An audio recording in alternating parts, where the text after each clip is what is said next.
Dear students, हमारा एक सिलसिला है न्यूमेरिकल्स का।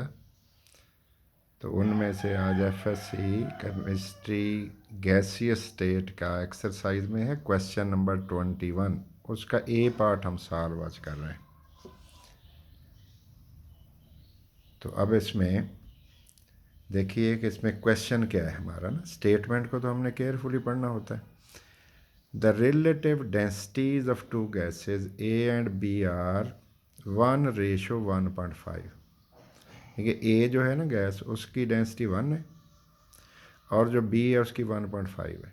इसका मतलब ये हुआ कि हमने पढ़ा था कि डी और M, D is directly proportional to molecular mass. अगर किसी गैस का मालिकुलर मैस बड़ा है ना, उसकी डेंसिटी भी बड़ी होनी, ये ज़रा आपने ख्याल कर लेना है। Find out the volume of B which will diffuse in the same time in which 150 dm³ 150 volume दोनों गैसों का बराबर लिया है। सोचना है, ये 150 डाल के ए को चेक करना है, फिर 150 वॉल्यूम ही देखना है कि कितनी देर में निकलता है, फिर बी को देखना है। लेकिन हमें लग रहा है कि जो बी है उसका एम बड़ा होगा, डेंसिटी उसकी बड़ी है, ये उतनी देर में उस टाइम में 150 नहीं निकल पाएगा एक पोरस कंटेनर में से, सुराख वाले कंटेनर में से। ठीक है। और जो हल्की गैस है ज़ाहिर है वो तेज़ी से निकलेगी। ये कौन सा लॉ है? Graham's law of diffusion. तो ये 150 dm³ of A will diffuse, ये देखना है हमें। तो अब डेंसिटीज हमें गिवन है, ए का वॉल्यूम गिवन है, ग्राहम लॉ का एक्सप्रेशन हमें आता है। तो पहले हम डाटा सेट कर लें। डेंसिटी ऑफ ए 1 है, डेंसिटी ऑफ बी जो 1.5 है, वॉल्यूम ए का जो डिफ्यूज़ हम किया है, हमने करना है या कर चुके हैं, वो है 150 dm³। ये डिफ्यूज़ करके उसका टाइम वाइम हमने नोट कर लिया हुआ है और वो देख लिया, 1 मिनट लगा, 2 लगे, वही टाइम अब हमने देना है दूसरी गैस को भी। सेम वक्त बराबर, टाइम बराबर देंगे, भी कितने निकलते हैं। अब देखिए वॉल्यूम ऑफ बी डिफ्यूज़ पता करना है। रिलेशन अप्लाई कर लें।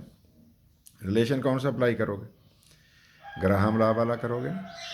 तो देखिए अप्लाई है द रिलेशन R1 और ये D1 होना था, हमने A और A कर लिया। ये R2 और 2 होना था, हमने B भी कर लिया। क्लियर हो गया। अब इस A का क्या है वॉल्यूम, हम सोच रहे थे रेट ऑफ डिफ्यूजन जो है उसी टाइम में वो 150 dm³ निकला है। तो एक स्पीड ख़ास से निकला होगा, तो 150 dm³ निकला हम कह रहे हैं, या 150 लिख दिया। इसका फाइंड आउट करेंगे अब। लेकिन आपको पता रेट ऑफ डिफ्यूजन बराबर नहीं होना, हैवियर का स्लो होना है।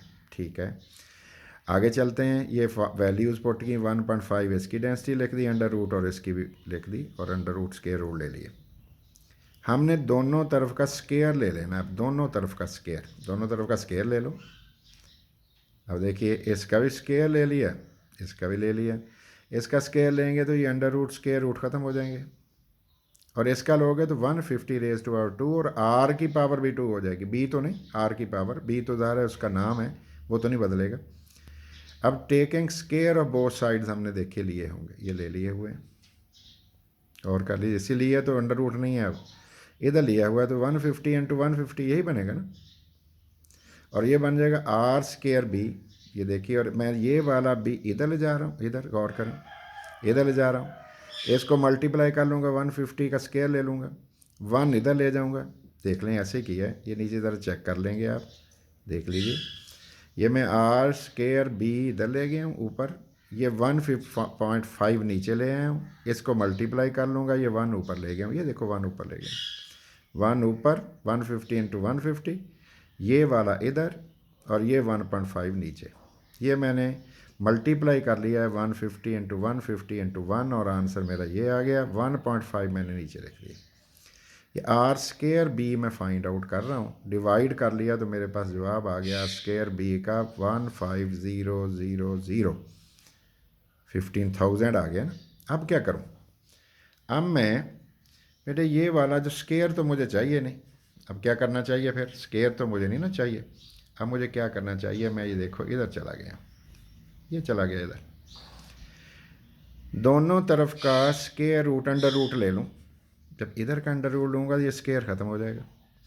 इसका मैं अंडर रूट ले लूँगा, स्क्वायर रूट ले लूँगा। इसका लिया तो जवाब ये आ रहा है 122.47 DM³ इसका मतलब उसी टाइम के अंदर जिसमें गैस ए 150 DM³ डिफ्यूज़ होकर निकल गई थी होल में से, सुराख में से, पोर्स में से, ये गैस जिसकी डेंसिटी 1.5 थी उसके मुकाबले में, तो ये निकली है 122.47 DM³। आंसर क्या आ जाएगा 122.47 DM³, यही हमारा आंसर होगा। तो इसको आपने खुद सॉल्व करना है, खुद सॉल्व करके फिर आपने देखना है कि इसकी आपको समझ आई या नहीं आई। और अगर कोई मिस्टेक है कहीं आपको लगे तो वह मैसेज ज़रूर कर दिया करें, क्योंकि कैलकुलेशन में मिस्टेक रह गई या कोई तरीके में, तरीका तो धारा यही हो सकता है, लेकिन को मल्टीप्लाई, डिवीजन, अंडर रूल लेने में हो जाए तो वो भी देख लिया करें। ख़ुद देखेंगे, ख़ुद करेंगे तो सब कुछ आ जाएगा। क्लियर होगी बात? ये ज़रूर आपने कर ले।